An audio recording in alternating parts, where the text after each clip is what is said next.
Vale. La idea que tenemos es hacer así una breve exposición, bueno, breve. Nuria Rodríguez y breve, casi imposible, me pongo yo con las personas, pero bueno. Un poco de cómo está el estado de la cuestión, qué se está trabajando, establecer diferencias, porque se habla mucho de... A ver, no quiero resaltar a nadie. Se habla mucho de democracias participativas y a veces se confunde con presupuestos participativos, que yo creo que es muy importante entender la diferencia que hay, ¿vale? Porque ahora está muy en boga esto de la democracia real. Democracia real, ¿qué es democracia real? Es complicado, ¿no? Yo creo que es más ajustado el término y más real democracia participativa, que parece un poco redundante, pero le da otro sentido a la historia. Bueno, ¿dónde nace todo este concepto? ¿Dónde son los inicios? Los inicios de las democracias participativas son en Porto Alegre, en Brasil, ¿de acuerdo? Empieza en el año 1989 con una iniciativa de presupuestos participativos.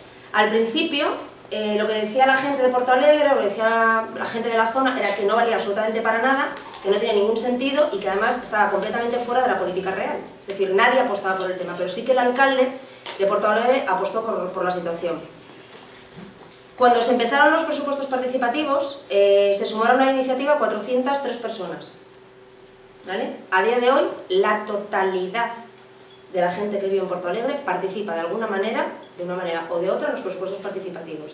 Y de hecho, el alcalde de Porto Alegre dice que él es un mero gestor, ¿vale? Que esto es algo que tenemos que analizar y que tenemos que ver, porque cuando se habla de democracias participativas, cuando se habla de democracia total, se da un salto cualitativo desde la política a la gestión. Es decir, luego vamos a analizar lo que realmente es, ¿vale? Entonces, todo, absolutamente todo en Porto Alegre, absolutamente todo, desde la política cultural, la política económica, los presupuestos, etcétera, etcétera, todo, festejos, todo, pasa por las asambleas de barrio.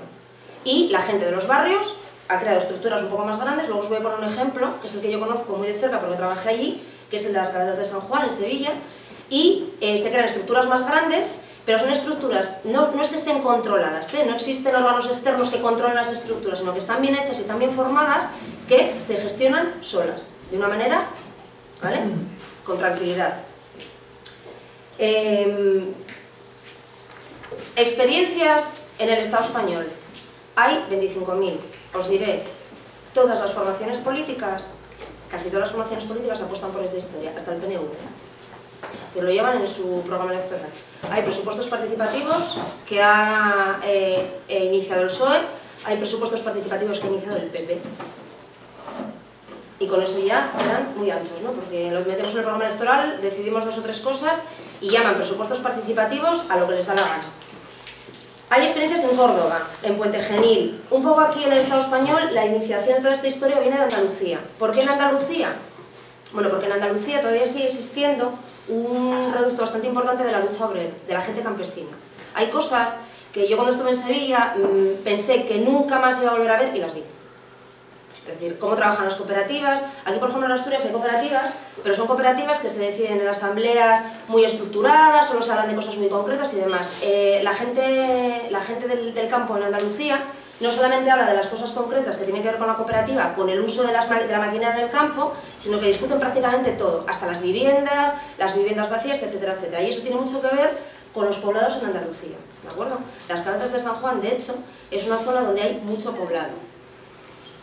En San Sebastián, Donosti, también están hechos los presupuestos participativos, ¿vale? En Almansa, en Sevilla, los de Sevilla, vamos a dejarlo correr. Getafe, Petrer, Puerto Llano, Jerez de la Frontera, Santa Cristina de Haro, Torre Perogil, Sibriella, Tudela, Campillos, Tarrasa, Novelda, bueno, en fin, hay poblaciones de todo tipo, desde poblaciones muy grandes, ¿no?, como puede ser Sevilla y Donosti, hasta poblaciones más pequeñas como son las Caladas de San Juan. ¿Por qué hay tanta historia? ¿Por qué está tan en boga? Bueno, pues está tan en boga porque queda muy bien dentro de los programas electorales. Otra cosa es que la gente que lo ponga en marcha lo haga desde un punto de vista ético y teniendo en cuenta la filosofía de las democracias participativas. Diferencias, fundamental. Si voy muy rápido me lo decís, y podéis interrumpir cuando queráis, preguntar lo que queráis. Diferencias entre democracias participativas y presupuestos participativos. Bueno, los presupuestos participativos es un elemento de la democracia participativa, es un elemento.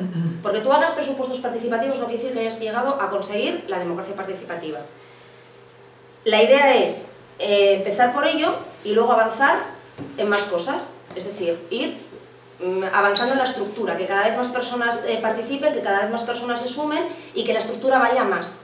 ¿Eso ocurre siempre? No. En la mayoría de los casos no. De hecho, hay experiencias que se han puesto en marcha. Por ejemplo, aquí en Grau se puso en marcha una experiencia de presupuestos participativos de una manera un poco sui generis, porque hay varias fórmulas de hacerlo. Se mantuvo durante bastante tiempo, pero cuando llegó el Partido Popular al poder, dijo que ellos no creían en eso, y luego vamos a ver por qué no creen en esto, y se acabó. Con cierto descontento de la gente y demás, cosa que yo no entiendo, porque si estáis descontentos con esto, ¿por qué les votáis? O sea, no me cuadra.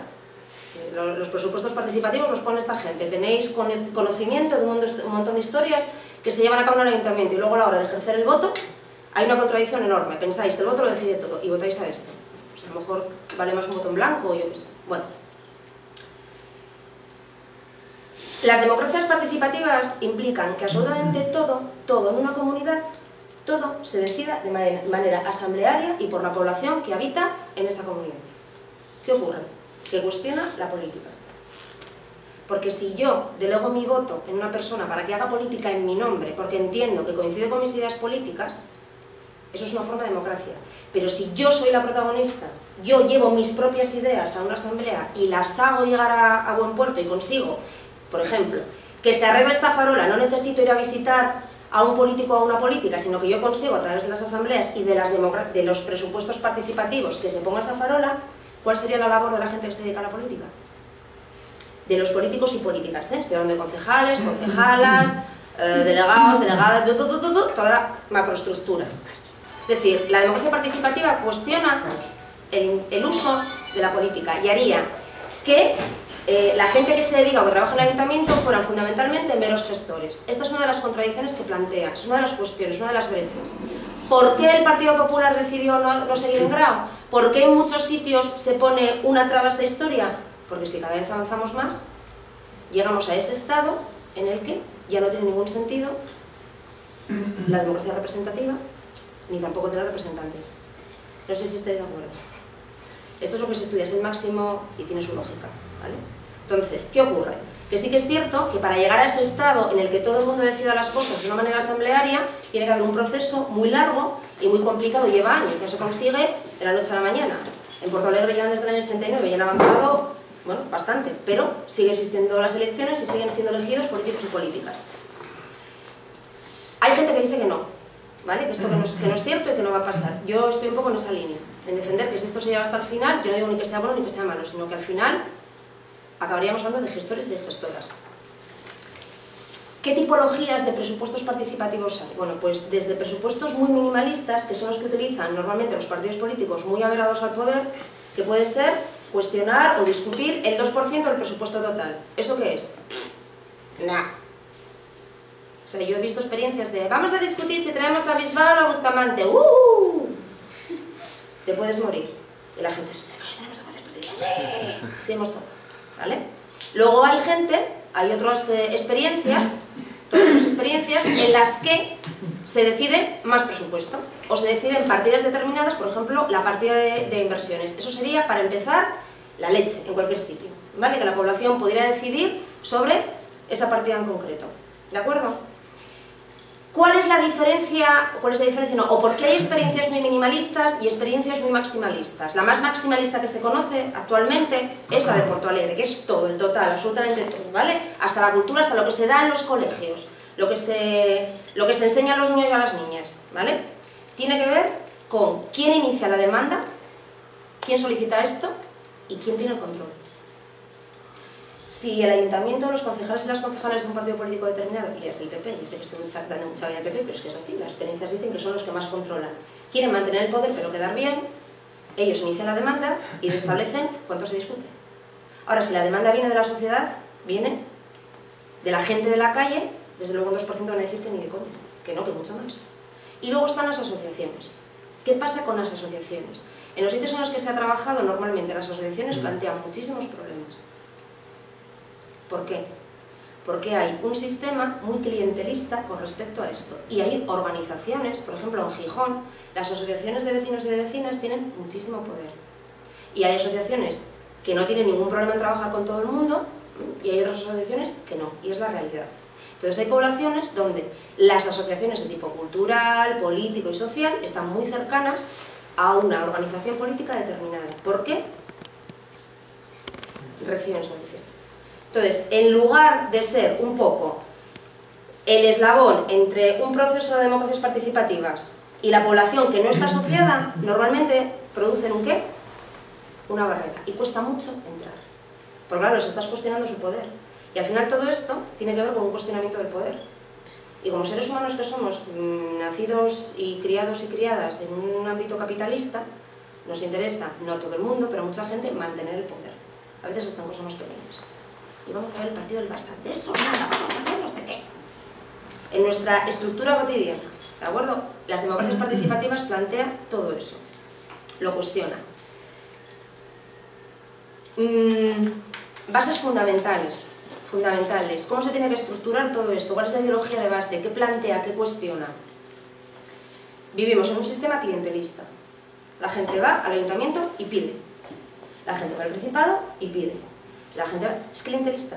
Yo te pido y tú me das. Pero no me implico absolutamente nada. ¿De acuerdo? Y es el sistema que tenemos siempre. ¿Que quiero llegar a subvenciones? Me tengo que organizar en una asociación. Pero es que yo no quiero estar en una asociación. Ah, pues es lo que hay. Porque es un sistema clientelista. Tú pides y yo te doy. De hecho, las subvenciones justifican eso. Yo saco esta partida y tú me pides. Y si me parece que es coherente, te doy. Y si no, no. ¿Vale? Entonces, las democracias participativas cuestionan el sistema clientelista. Ya no existe esto, se acabó. Aquí no se pide y se da. Es otra historia completamente distinta. Cuestionamiento de la responsabilidad. En un sistema participativo, todo el mundo es responsable. Es que la culpa es del concejal o de la concejala que no sé qué. No, no, perdona. Aquí todo el mundo es responsable, ¿de acuerdo? De lo que pase, de lo bueno y de lo malo. Fundamental, el problema clave, el reparto del poder. Hay reparto del poder, sí o sí. Y si no hay reparto del poder, entendido como la capacidad de hacer cosas, no de mandar, de organizar y de estar por encima de, sino de la capacidad de hacer cosas, si no hay reparto del poder, no existe, no hay democracias participativas, es una farsa y no tiene ningún sentido, y va a morir, seguro, más tarde o más temprano. ¿A quién le cuesta ceder el poder? Imaginaros. Si vas escalando, en función de el reparto de la tarta, de la gente que tenga el poder, ¿vale? Cuesta más o cuesta menos. Os voy a poner un ejemplo concreto. Un grupo de mujeres deciden, bueno, una de ellas, la que era la presidenta de... No la presidenta, digamos un poco la vocal de la organización de mujeres, porque no era una asociación, era un grupo de mujeres que se conocían, que se veían y que se ayudaban mutuamente, lo que se llaman las redes, ¿no? Que me voy a trabajar, niña, mírame, no sé qué. Eran andaluces. Bueno, pues una de ellas era la viuda de una persona muy comprometida con la lucha campesina. Y esa persona había muerto, su marido fallecido, había tenido problemas, muchísimos problemas con el presidente de una asociación. Entonces, ellos lo que querían era ocupar un local, ¿de acuerdo? Y cuando fueron al ayuntamiento a hablar, a pedir, a solicitar, a intentar que aquello se gestionase de otra manera... Hola.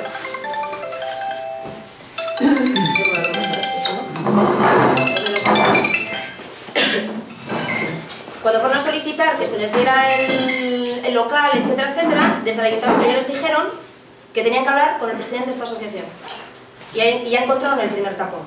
Además era un tapón personal, etcétera, etcétera. Es decir, ¿quién mandaba en el ayuntamiento? El presidente de esta asociación. Porque el propio alcalde lo remite a él. Ahí es donde hay que analizar. ¿Y este tipo estaba dispuesto a perder el poder?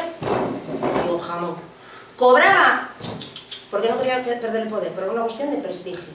El pueblo entero lo reconocía, el pueblo entero lo saludaba, el pueblo entero lo quería. ¿Quién quiere perder eso? Por una buena causa, por el hecho de repartir el reconocimiento. Y un jamón. Les costó Dios de ayuda. ¿Qué hicieron ellas? Ocuparon el local. Ocuparon el local. Y yo con ellas. Cogieron pintura, y dije, se acabó, vamos a pintarlo. Y lo pintaron como les dio la gana. Y luego, ¿quién las echa de ahí? ¿Por qué? Porque fueron a la línea de flotación de este tipo, que fue a cuestionar su prestigio. Tú tienes prestigio porque eres muy bueno, muy abierto y tal, vamos a demostrarlo. No esperaron, es decir, ¿cómo rompieron? No entrando en el juego de las estructuras que hay, que pasa muchísimo en la administración. Para hacer cualquier papel y solicitar cualquier cosa tienes que entrar en la jerarquía del poder. Pide este papel y luego pasas a no sé dónde. Ellas se lo saltaron directamente. No lo hemos decidido, no lo hemos elegido, no cuentan con nosotros, por lo tanto no contamos con ellos. ¿Hace falta salir a la calle con la Kalashnikov? No. Pequeñas acciones como esta cuestionan mucho. El tipo no dijo ni mu, ¿eh? El tipo no dijo ni mu. Porque a ver quién les dice a un montón de mujeres que quieren un local para hacer pintura y para hacer un montón de cosas, un centro social para ellas, a ver quién les dice que no. Luego, claro, les frayaron a facturas, no sé qué, pim, pim, pim. ¿Y qué hacían ellas? Mercadillos. Y no sé qué. Y comidas a amor. Y lo fueron solucionando. Yo hace años ya que no voy por ahí, no sé cómo estará la historia, pero vamos, cuando me marché, yo estaba totalmente absolutamente ocupado y monísimo. Compartir información es otra de las bases. La información tiene toda, absolutamente toda, tiene que fluir, porque si no, no funciona. Es decir, no puede haber información en la parte de arriba y que la parte de abajo no llegue, ¿vale? Estoy hablando parte de arriba y parte de abajo, entendiendo como la gente que tiene la información y la gente que no la tiene. Todo tiene que fluir.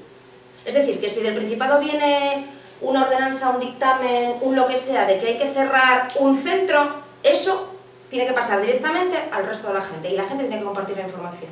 ¿Dónde se choca ahí? Normalmente con los administrativos y administrativas de los ayuntamientos. Porque no quieren. No quieren enseñarte el estado de cuentas, no quieren enseñarte ciertas legislaciones, cuesta. Entonces, es muchísima documentación que normalmente cuando se crea este tipo de estructuras hay un equipo que lo que hace es traducirlo, básicamente. Porque claro, la legislación es complicada. Pero todo eso tiene que llegar a la gente tiene que saber absolutamente todo. Y el compartir información, ya no existe información privilegiada. Y eso cuesta muchísimo.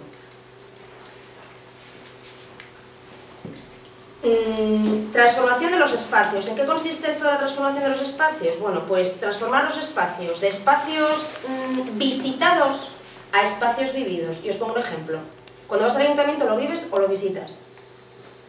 ¿Lo visitas? Vas a hacer una gestión, un papel, vas a visitar no sé quién, eso es una visita. Los espacios de repente dejan de ser visitados para ser vividos. La gente está ahí. Que tengo que coger no sé qué papel, no sé qué historia, voy a tal sitio. Que necesito cualquier, voy a no sé qué, pum, pum, pum, pum. ¿De acuerdo? Que queremos hacer algo en un museo, deja de ser un espacio visitado para ser un espacio vivido.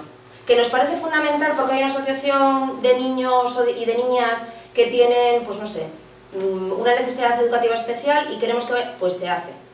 Y se hace con una estructura muchísimo más amplia y más, más plana. Más plana que las estructuras piramidales que suelen existir, ¿vale? Y eso tiene mucho que ver con la crítica feminista, que siempre decimos lo mismo, que hay espacios públicos y espacios privados, ¿de acuerdo? Pues que todo sea público. Y hay ejemplos muy concretos. En las Cabezas de San Juan, no es que la gente tuviese un despacho para trabajar, es que toda la información, es decir, vivían allí, estaban ahí, visitaban, entraban. ¿Lo que era la Casa del Pueblo? Efectivamente, era la Casa del Pueblo. La gente entraba, salía, preguntaba, había muchísima accesibilidad con concejales y concejalas y podían responder a cualquier pregunta, en cualquier momento. ¿Vale? Cambio de la normatividad. Normalmente la normatividad que existe para gestionar cualquier cosa es una normatividad que viene dada. ¿Vale? Aquí la normatividad cambia totalmente. Es una normatividad que tiene que estar consensuada. Lo que pasa a lo mejor con los niños y con las niñas, los que tengáis nenos y nenas. Tenéis que acostar a las 9. ¿Y por qué? Porque lo digo yo. ¿Y por qué lo dices tú? Pues eso que nos parece tan lelo es así, efectivamente. ¿Y por qué lo dices tú? Arguméntamelo. Pues tienes que acostarte a las 9, porque mañana tienes que ir al cole, porque vas a estar cansada, porque tal. Bien, una argumentación. Y si el niño o la niña lo ve lógico, lo aceptará. Porque ahí está el cambio de la lógica. Hay un cambio de lógica en todo esto. La lógica de la gente que está en los ayuntamientos, la lógica de los concejales y concejalas a veces no tiene nada que ver con la lógica de la gente que está abajo. Es que no te puedo poner la farola. No te puedo poner la farola. ¿Cómo que no me puedes poner la farola? O sea, yo te pido, tú me das.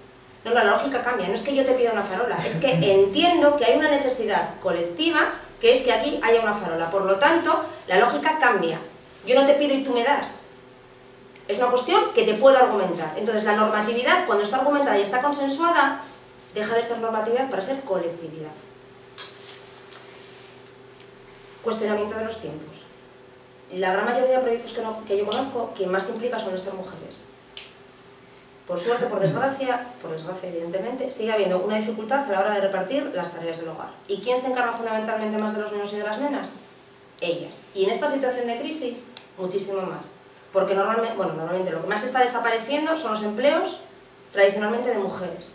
Y los que no están desapareciendo, es decir, los empleos tradicionalmente de mujeres, que no digo que tengan que ser así, tradicionalmente ocupados por mujeres, ahora los están ocupando hombres. Les pongo un ejemplo. Tengo una amiga que es teleoperadora y dijo que, claro, como hay tanta historia, pues que tiene un compañero que fue camionero. Entonces, imaginaros, un camionero rudo, que su tradición es, por mis cojones, pues tuvo una movida el primer día, porque claro, te cogen a prueba 15, 20 días, no pasas el periodo de prueba, meten a otra persona y están, así están. Entonces, llamó por teléfono a una persona y le planteó una crítica. Pues claro, que ese país se lo dijo. ¡Me cago en Dios! Tengo que hacerlo así porque lo dice la empresa. Entonces, imaginaros. O sea, te hablan como te hablan. Bueno, pues están siendo ocupados por hombres. ¿Qué ocurre? Que la mayoría de las mujeres se encargan de los nenos. Y los tiempos son completamente distintos. No se pueden hacer reuniones a las 8 de la tarde muchas veces. O a las 5 que están en el colegio. Es decir, los tiempos cambian. Y hay que adecuarse a los tiempos. No se pueden imponer, hay que negociar, ¿vale? Tanto los tiempos como los espacios. La cosa cambia. Y hay que repartir trabajos, labores, tareas, etcétera, etcétera. Si queremos que realmente sea participativo, porque no es la primera vez que se ponen reuniones de este tipo a las 8 de la tarde o a las 8:30 y no aparecen mujeres, que es lo que pasa en muchas ocasiones con la política tradicional, con los órganos de dirección de algunos partidos que plantean las reuniones a las horas que les da la gana y en sitios que les da la gana. Nos vamos a Madrid, ah claro, ya, sí, como que yo puedo coger a los nenos y marchar a Madrid este fin de semana. Es prácticamente imposible. Cuestionamiento de las necesidades. Lo que es necesario y lo que no es necesario. ¿Quién decide ahora lo que es necesario o lo que no es necesario? ¿Vale? Antes estabais hablando de un telecentro. Pues probablemente, como la estructura está así y quien elige es quién está aquí, quién decide, las necesidades de la persona que está aquí, de las personas que están aquí, son incapaces de entender las necesidades de la gente que está abajo. ¿Y cuál es la necesidad de la gente que está aquí? En la pirámide, en la cúspide. Mantenerse. Les da igual, son incapaces de entrar en la otra lógica. Es, yo mantengo el poder y lo que quiero es, bueno, ¿qué tengo que hacer para mantenerme en el poder? No cuestionar a quien tiene más poder que yo. Con lo cual, la gente de la base, las necesidades cambian. Completamente. Reparto de las responsabilidades. Hay reparto de responsabilidades, ¿vale? Solo se admite, en el reparto de responsabilidades, cuando hablamos de democracias participativas, delegar en otra gente para que exprese las decisiones que se han tomado previamente, pero no la toma de decisiones. ¿De acuerdo? No es que si en una asamblea de barrio se elige un representante o una representante, esa persona tenga capacidad para decidir, no, esa persona tiene capacidad para transmitir, pero no decidir. Decidir se decide en la asamblea de barrio. ¿De acuerdo? Se cambia completamente. Y es muy importante que haya responsabilidad. Si hay gente que no se va a implicar o que no va a asumir responsabilidades, esto es imposible hacerlo. Por eso hay personas que se niegan, gente de la ciudadanía que se niega, porque cuando le dices tienes que hacer esto o deberías hacer esto si te implicas, por ejemplo, echa un vistazo a tu barrio y mira a ver las farolas que están estropeadas o las aceras que están estropeadas, por poner los ejemplos básicos, ¿eh? O analiza y estudia si hay una zona en tu comunidad en la que vivas de pobreza importante, problemática. Pues hay gente que se dice que no hay. Dice que no lo hace. Entonces, si no hay una implicación, no hay una responsabilidad, es muy complicado. ¿Qué se gana con las democracias participativas? Presupuestos participativos iniciales y luego más. Se gana mayor transparencia, porque toda la información, ¿vale?, circula para todo el mundo, con lo cual se gana muchísima transparencia. Luego no podéis decir, yo no lo sabía, como que tú no lo sabías. No, es que yo no sé, pero ¿tenías la estructura para saberlo?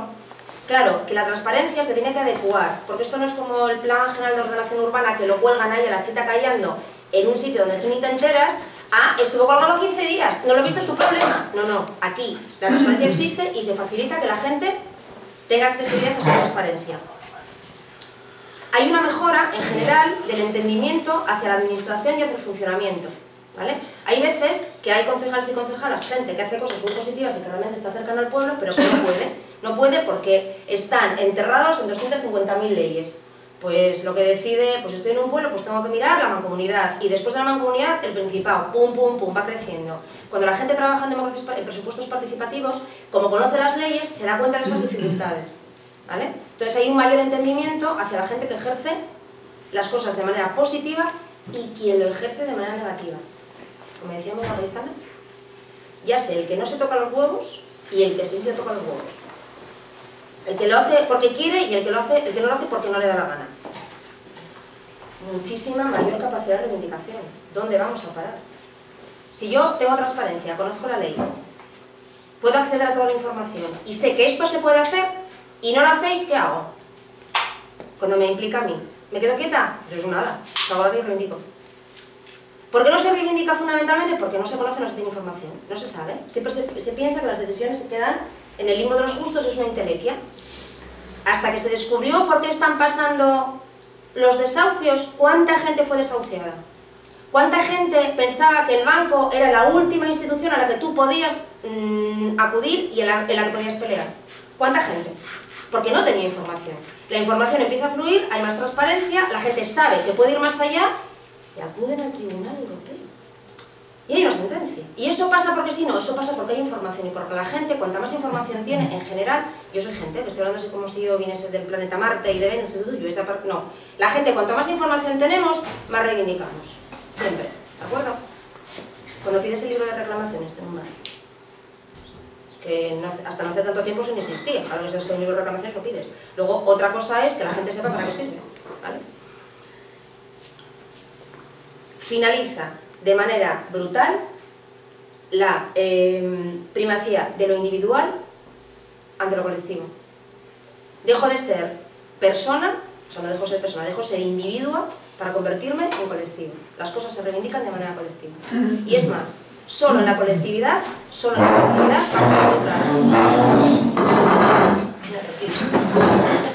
Solo en la colectividad vamos a encontrar la defensa y la capacidad de reivindicación. Yo creo que ahora mismo en esta época estamos viendo un montón de ejemplos en ese sentido.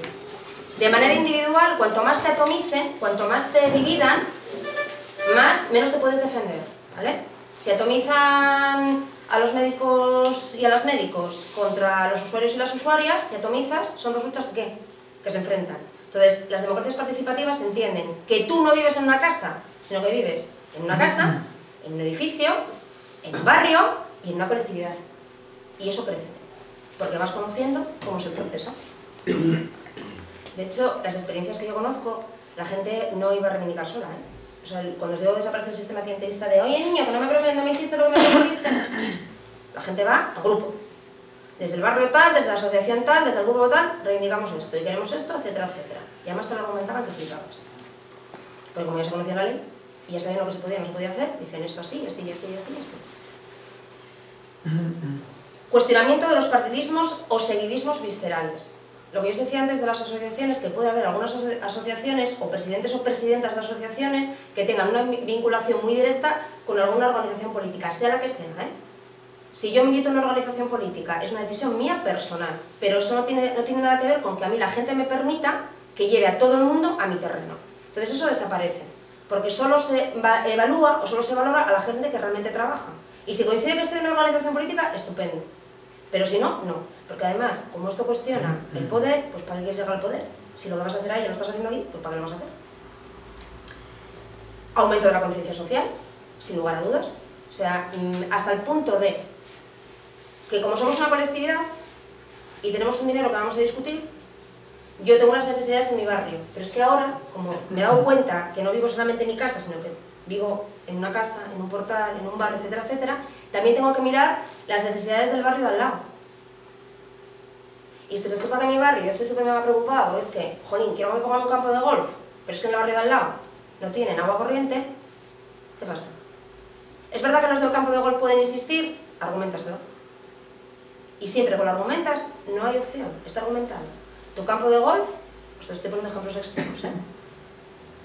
Tu campo de golf está después del agua corriente de este barrio. Pero es que esto que os explico, no hace falta ni siquiera exagerarlo, es que pasa solo. Cuando se reúnen los representantes o las representantes de barrio, decide, no, primero hay que atacar o hay que ayudar a esta historia, hay que arreglar esto primero, o hay que construir un campo de fútbol aquí, o hay que meterse a saco en este barrio porque hay un problema de toxicomanías muy grave, lo que sea, ¿vale? Lo que sea. La propia gente se da cuenta porque prioriza, que eso es fundamental, es decir, tenemos esta pasta, tenemos estos barrios, tenemos estas reivindicaciones y tenemos que priorizar. ¿Y qué va primero? Joder, pues primero va, lo que la gente priorice. Y nunca ha pasado que prioricen primero el concierto de Bisbal que el agua corriente, ¿vale? Capacidad de cuestionar lo establecido. ¿Por qué nos cuesta tantísimo? Yo el otro día di una charla en Yuanco y me preguntaba una persona, ¿por qué nos cuesta tanto arrancar? Porque nos cuesta la leche cuestionar lo establecido. Nos cuesta mogollón. Al final, como te parece que estás luchando contra un ente gigantesco, ya en tu propia inteligencia de... dices, imposible, esto no se puede cambiar. ¿Qué va? Esto no se puede cambiar. Bueno, y lucha, empieza a cambiarlo. ¿Y qué igual? Voy a morreme y esto no cambió. Bueno, ya lo iniciaste. ¿Quién dice que no lo vas a ver? Pues a lo mejor sí, o a lo mejor no, pero inícialo. ¿Cómo se producen los cambios? Cuando se inicia algo, cuando se cuestiona. Entonces aquí hay un cuestionamiento constante, hasta el punto de, como se haga algo, que los vecinos y las vecinas no hayan decidido, te preguntan ¿por qué? ¿Y esto por qué? ¿Quién lo decidió? Normalmente los ayuntamientos cuando se comprometen son bastante escrupulosos, en función de lo que pongan en discusión. Si pongo un 2%, tengo mucho que decidir, pero si pongo muchas más cosas, mucho más dinero, obviamente tengo más capacidad de decisión. Concienciación, esto ya es un poco a nivel más psicológico, concienciación del cuestionamiento de la verdad. No sé si alguna vez os ha pasado. Ir a la administración, es que es así, pero ¿por qué es así? ¿Por qué es así? Bueno, pero es que yo no lo entiendo y a mí esto no me parece lógico, pues es así. Bueno, la gente cuestiona más, claro, que te lo cuestione una persona, vale, pero cuando te cuestiona un montón de gente, empiezas a darte cuenta que las cosas pueden cambiar, ¿vale? Que lo establecido, quién lo estableció, por qué lo estableció, a qué intereses se debe, etcétera, etcétera, ¿vale? ¿Tiene que ver, responde a los intereses de la sociedad, de la colectividad? No, pues entonces no es válido, ¿vale? Y mucha y más democracia, lo que llaman democracia real. Yo a veces cuando oigo a la gente del 15M hablar de democracia real y luego entras a trabajar, la gente que yo conocía el 15M, que había de todo, había gente más formada en estas cuestiones y gente que menos. Cuando te decían lo que entendían por democracia real, entendían que la democracia real pasaba por hacer referéndums para todo, todos los días. Lo siento, pero sigue siendo lo mismo. O sea, yo no quiero un sistema en el que la gente tenga que tomar referéndums y votar con una papeleta un sí o un no. Esto habla de un sistema en el que la gente se implique y en el que la gente adquiera conciencia social y entienda lo que está pasando y se responsabilice, ¿de acuerdo? De hecho, en algunas zonas lo que hicieron fue, en algunos sitios, la gente que se comprometía a participar en el proyecto firmaba un contrato que no iba a ninguna parte, pero era un contrato moral, que llamaban, ¿no? Te comprometes. Y como la gente tiene muchísimas cosas que hacer y tenemos mucha vida y tienes fíos, tienes intereses, lo guay de todo esto es que la peña nos apalanca, que cuando te acaba el periodo de 3 meses de soy el representante vecinal, venga, otro, como una patata caliente. No hay problema, la gente nos apalanca, porque obviamente no hay remuneración ninguna. Y es más, en algunas zonas la gente que era representante vecinal, la gente que sale de los barrios como representante vecinal, que no es la gente que decide, es la gente que transmite las decisiones, ¿de acuerdo? Que, bueno, pues de alguna manera es la gente más conocida, firmaba también su compromiso a no ir en las próximas elecciones en ninguna lista electoral, para evitar precisamente que ciertos partidos políticos se te tirasen al cuello. Entonces, había gente, eso salió en una asamblea, lo vi yo, y decía, niña, es que si tú eres la líder, luego te van a dar no sé qué, no sé cuánto, no sé cuánto. Y no decían, no le cuestionaban que fuera a vivir de la política, sino que la iban a quitar de la calle, del barrio, y que al final no la iban a ver. Entonces, eso se cuestionó, pero claro, lo cuestionan todo y salió. Y la gente firmaba eso, un compromiso de no estar en ninguna lista electoral en las siguientes elecciones. Las siguientes elecciones, como son cada 4 años, en 4 años la gente, pues hay mucha gente que dejaba de ser representante vecinal y en un barrio habían pasado. He de decir que las cabezas de San Juan sigue con los presupuestos participativos, pero ni muchísimo menos de cómo empezó. No tiene nada que ver con cómo empezaron y cómo se desarrollaron. Problemas. Trabas desde la administración. Muchísimos. Le ponen muchísimas trabas porque no quieren, lo que os decía antes, no quieren compartir información, ni papeles, ni quieren nada. Y sobre todo, se creó en un momento determinado un grupo de transcripción, de traducción de los papeles oficiales, porque no había carajo que los entendieses. Entonces había que traducirlos, ¿sí? La señora María del Rancho Una gran señora, niña, esto no lo entiendo, tradúcelo. Digo, hostia, pues traducir esto, y al final lo tradujo una persona que sabía de leyes, porque es que yo tampoco me enteraba de esto. Y es lo que rige el ayuntamiento. O sea, para empezar, la ilogicidad de hacer una normativización, unas normas, unas leyes, que las lees y no las entiendes. Eso es otro cuestionamiento del poder, el lenguaje, lo tradicional, ¿vale? Llevar madreñes no, porque ya antiguo, sancles de mucho, que ya lo moderno. Bueno, pues esas cosas se cuestionan. Lo que os decía del asociacionismo, hay trabas desde el asociacionismo porque hay pérdida de poder, no todas, ¿eh? Hay asociaciones culturales que se suman y demás, pero mucha gente decía que no. Sobre todo aquellas organizaciones o aquellas asociaciones de vecinos y de vecinas con más poder, ¿de acuerdo? Ya no tanto por una cuestión económica, sino por lo que os decía, el reconocimiento dentro del ayuntamiento como poder con mi casa. Pegarme en el alcalde, pim, pim, pim, pim. O el tío decía, ay, me tienes que arreglar esto. Tranquila, que ya te lo arreglo yo. Ese prestigio nos cuesta, y te crees bien, te sientes bien. Si te sientes bien, reparte más el poder. Trabas desde la población, que haya ausencia de compromiso, que la gente lo deje, que le parezca muy cansino. Por eso es muy importante que todo esto vaya a la base y que todas las estructuras se decidan desde la base. Los tiempos, los espacios donde se van a hacer, las cosas que se van a discutir, para evitar el cansancio. Porque si viene una panda de listos y de listas y te dicen, no, esto hay que hacerlo así, y ahora vamos a hacerlo así, vamos a hacer, venga, una lluvia de ideas, un papelógrafo. Pues no, hay que buscar estrategias y técnicas que la gente conozca. Por eso hay que estudiar previamente el ámbito al que vas. Y os cuento, es que lo pongo muchas veces de ejemplo porque me está bien empleado por lista. Fui a darles un taller de autoestima a unas mujeres de un poblado, en las calles de San Juan, las Marismillas. Y llegué con mis papeles, no sé qué, aquí vengo yo a darles un taller. Y cuando les doy los papeles, me dice la señora, niña, ¿yo para qué quiero esto? Si no sabe ni leer ni escribir. Aquí la espabilada se dio cuenta de la importancia que tiene ir a un sitio primero, conocerlo, relacionarte con la gente, como una persona normal, tomarte unas cervezas, hablar con la peña y luego no meter la gamba. Porque dije, adiós, ¿y ahora qué hago? ¿Vale? Un taller de 2 horas y pico, pues ¿qué pasó? Echar la imaginación, buscar colaboración con la gente y ahora pues me busco la vida. Y aprendes una lección importantísima. No seas prepotente, no vayas con tus papeles y con tu tal, sino acércate a la gente y forma parte de la gente. En este caso yo me tenía que acercar porque yo soy asturiana, con lo cual mi cultura era completamente distinta a la suya, ¿vale? Muchísimas trabas desde los técnicos y las técnicas del ayuntamiento. Eso pasa muchas veces. Hay gente que trabaja en administración y que se niega a colaborar, que se niega a trabajar, porque también se les da a veces un curso de preparación, un curso de formación, se les implica en los debates y hay gente que pasa. ¿Por qué? Mira, yo estoy trabajando aquí hasta las 5 de la tarde. O sea, no me hagas que vaya unas jornadas ahora porque me niego. Y si se niegan los técnicos y las técnicas, lo tienes fastidiado, porque entonces ahí tienes una traba muy gorda, una traba que no puedes controlar.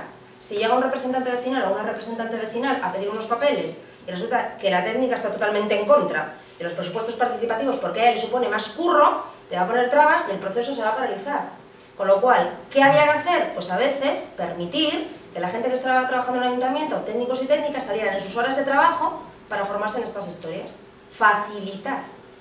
Porque si no, es decir, todo el mundo pone trabas, todo el mundo tiene sus intereses, su poder. Lo que hay que hacer es mezclarlo, batirlo y a ver lo que está bien. Fundamental, importante, tener en cuenta el cuerpo asociativo del municipio, la voluntad política de las corporaciones, la historia de la zona. Siempre hay que estudiar la historia de la zona. Desde las democracias participativas hay una intención más que notable por recuperar la tradición cultural, la tradición de siempre, por muchas razones, ¿vale? Porque es lo que representa a la gente, es con lo que la gente se siente más identificada, se pongan como se pongan. A mí me da igual que aquí estemos llenos en Asturias de ferias de abril, porque me da lo mismo, porque le sacas una bandera de Asturias y ya cantan. Y al final les están vendiendo un producto que no es cierto y se lo acaban tragando. Pues no, cada persona tiene que estar más en contacto con su tradición cultural. Y porque además, en Asturias, que yo no encontré muchas similitudes con la gente de Andalucía, aquí tenemos mucha tendencia a trabajar en comunión, ¿vale? Aquí para sacar patatas, cuando se contrató a alguien, venía la gente del pueblo. Por lo menos en mi pueblo siempre fue así, sigue siendo así. Cuando sacas patatas llamas al vecino no sé qué, no sé cuándo, no sé qué, y además se organiza un calendario de cuándo se saca patatas, ¿vale? La gente se ayuda. Pues esto pasaba una cosa similar ahí. Las relaciones sociales existentes. Hay que estudiar muy bien cuáles son las relaciones que hay, cuáles son las trabas que hay, cuáles son los impedimentos, los problemas, etcétera, etcétera. Estudiarlo para analizarlo y después ponerse manos a la obra, ¿vale? Y la tradición de las negociaciones existentes. Hay zonas tan sumamente clientelistas que es complicadísimo meter esta historia a calzador. Y si la gente dice que no, es que no, se acabó. No, yo estoy muy cómoda, yo viene el concejal o la concejala y le digo, mira, arréglame esto y me lo arreglo, se acabó, no quiero saber nada más. Cuando te encuentras con eso, es lo que hay. No se puede explicar, tú puedes darles una charla y explicarles los beneficios que tienen las democracias participativas, pero tampoco lo van a entender. Voy a ir acabando ya, para que habléis, preguntemos y esas cosas. Os voy a contar la experiencia de las cabezas, ¿vale? Para que tengáis un ejemplo y luego os digo un poco cómo son las fases. Lo que os voy a contar ahora es un desarrollo de una charla o taller de 4 horas, pero como que no vais a aguantarla, ni tampoco la voy a dar, ¿vale? Pero si os voy a dar solamente los esquemas para que tengáis un poco la idea de cómo se funciona, porque todo esto que es así como a veces una intelequia, luego ponerlo en práctica, cómo se lleva. La experiencia de las cabezas es probablemente una de las mejores, porque no fue una de las mejores desde mi punto de vista, obviamente. También en Euskadi se están haciendo muchas cosas de este tipo, ¿eh? Hay 3 sitios donde hay el máster de democracia, bueno, de investigación y acción participativa, que es un poco la metodología que se utiliza en todo esto. Hace años, cuando yo estudié, estaba Madrid y Sevilla, y ahora también lo están haciendo en Euskadi, es decir, ya hay como 3 zonas y cada vez se va extendiendo más. Lo ideal es que no se quede en el ámbito académico, porque desde la investigación y acción participativa se cuestiona también el ámbito académico, es decir, la jerarquía que hay del ámbito académico y la tontería que a veces tiene la peña que estudia en la universidad y que llega y dice, yo me lo sé todo, yo os voy a decir cómo se hace esto porque me lo sé todo. La investigación y acción participativa cuestiona eso, ¿eh? Tú cuando llegas a un sitio no mandas, tú cuando llegas a un sitio observas y luego colaboras en lo que puedas. La experiencia de las cabezas fue una demanda desde el pueblo. Un grupo de gente se sienta, empieza a hablar, oye hablar de esta historia de Porto Alegre, porque había un chico que lo había oído, y empiezan a cuestionarlo. Entonces hacen la demanda. En esos momentos, en el ayuntamiento creo que gobernaba el PSOE les dijeron que sí, un jamón, que nanay. Y entonces lo que hacen es comprometer a una organización política que es Izquierda Unida para que lo lleve en el programa electoral. Muy inteligentemente, porque Izquierda Unida, claro, la gente que cree en democracias participativas, como el PSOE dijo que no, Izquierda Unida dice que sí, aquí votamos. ¿Qué pasó? Como la espuma. Izquierda Unida cumplió y pone en marcha el presupuesto participativo, ¿de acuerdo? Pone en marcha la iniciativa.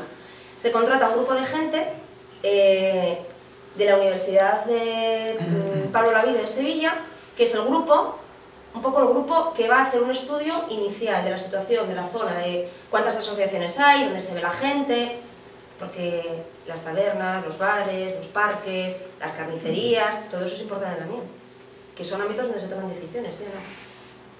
Se toman decisiones también. ¿Cuántas decisiones se toman en los bares? Así de ellas. Pues también es un ámbito que hay que controlar, que hay que saber. Entonces se hace un estudio general, ¿no? Lo que se llama un mapeo de la zona. ¿Dónde están las situaciones de conflicto y de riesgo? Eso lleva bastante tiempo, hacer ese estudio inicial, porque hay que saber pues, qué gente es la que lleva un poco el asociacionismo, etcétera, etcétera. Se crea además un equipo dinamizador que está formado por 3 personas. ¿Qué hace el equipo dinamizador?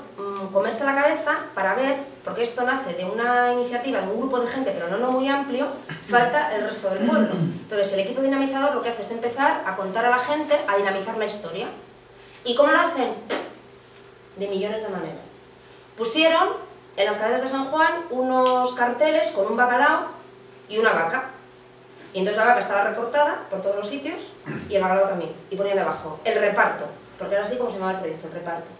Y entonces los pusieron durante 3 semanas. Y claro, como es un pueblo muy pequeño, la gente, los carteles estaban por todos los sitios, ¿eh? Y la gente los veía, pero no sabía qué era.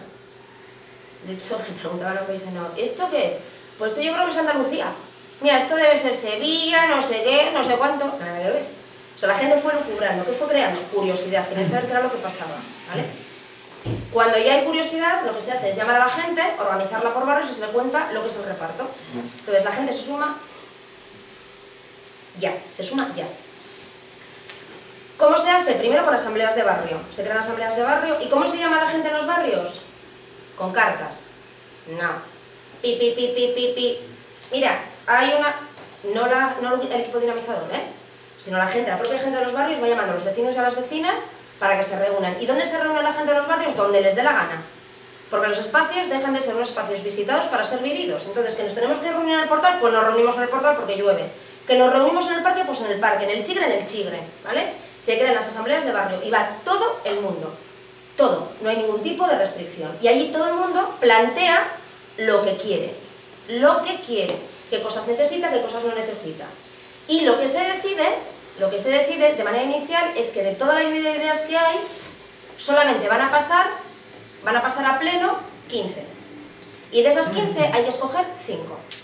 Es decir, asamblea de barrio, todo el mundo cuenta, habla, dice, lluvia de ideas, se salen 250.000. Bueno, pues de ahí se escogen 15, ¿vale? Las más importantes. Y de esas 15 se deciden 4. Y esas 4 son las que pasan luego a una mesa, que es una mesa de representantes, ¿vale? Porque de esa asamblea de barrio sale un representante o una representante de barrio y va a las mesas a decir, de este barrio, de esta zona, queremos esto y esto y esto, que es lo que se ha decidido. Y lo deciden de la manera más imaginativa que os podéis imaginar, ¿eh? O sea, Andalucía tiene mucha fiesta, no más que aquí, ¿eh? Os lo aseguro. Cuando me vinieron a visitar aquí fliparon. A las 7 de la mañana, niña, y todo abierto, pues sí, a las 7 de la mañana todo abierto. Y allí no hay. Pero sí que viven mucho en la calle, por el calor y demás, están, sobre todo a partir de las 7 de la tarde, están mucho en la calle.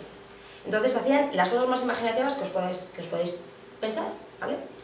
Bien, eso pasa a una serie de mesas, que las mesas estaban estructuradas en la mesa de lo social, ¿vale? En la mesa política, y había otra mesa que era la mesa de los representantes. En función de dónde se tomaban las decisiones, iban las propuestas de los diferentes vecinos. Y una vez que se sacaban todas las propuestas que se iban a hacer, por ejemplo, imaginaros, todas las propuestas de todos los barrios, de todas las asambleas de barrios sobre urbanización, urbanismo y demás son estas, lo que hacían era ir visitando barrio por barrio y comprobando las necesidades que estaban hablando. Hubo una piquilla entre un barrio y otro, porque unos querían poner una cosa y otros una cosa similar. Y dicen, ¿es tan prioritario lo mío como lo tuyo? Bueno, pues para solucionar el problema, lo que hicieron fue una paella, ¿cómo le llamaron? Sí, una paella de resolución. Hicieron una paella en la calle, todo el mundo se juntó en la calle, entonces empezaron a hablar, y al final, allí llegaron a una conclusión, a una decisión. Uno cogió una caja, le dio la vuelta a la caja, ¿sí? A ver, que estamos hablando aquí, que no sé qué, no sé cuánto, y se votó allí.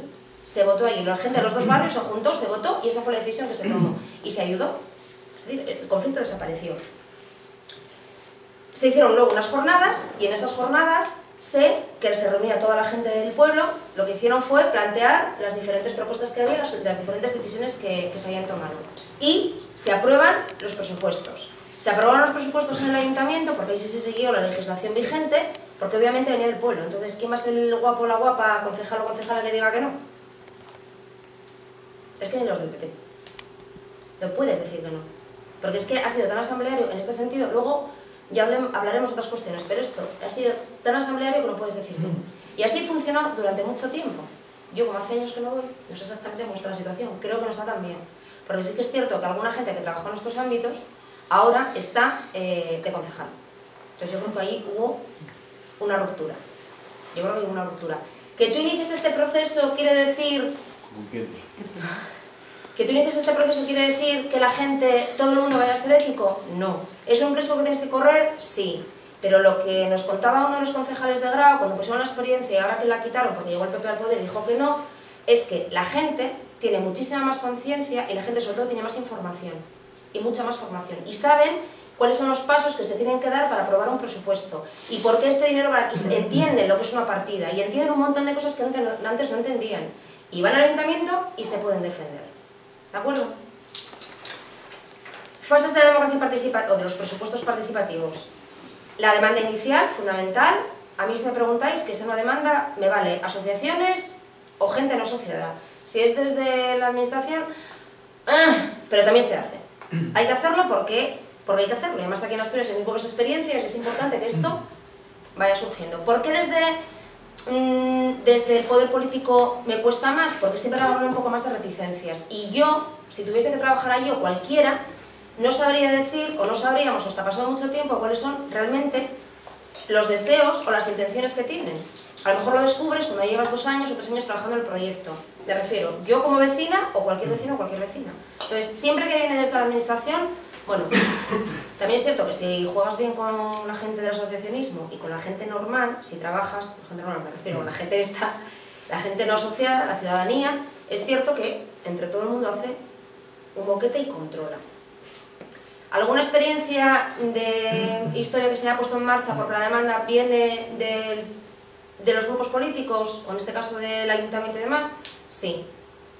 Y esos, cuando se les va de las manos, empiezan a poner trabas y lo dinamitan. Yo también lo he visto, ¿vale? Lo que no puedo controlar, me lo cargo. Pero aún así, ya formas tu grupo de gente y ya es un germen.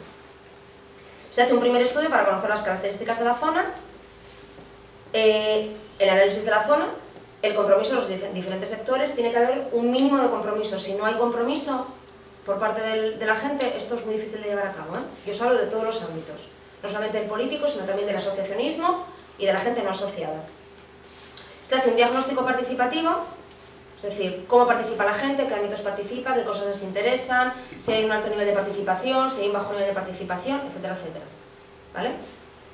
Por ejemplo, las peñas futbolísticas suelen tener un altísimo nivel de participación, porque se ven en el Chile y suelen participar. El caso es que hay que saber qué cosas les pueden interesar, no solamente fútbol, ¿eh? Pero ahí, aunque parezca una cosa muy rancia y muy tal, se puede trabajar.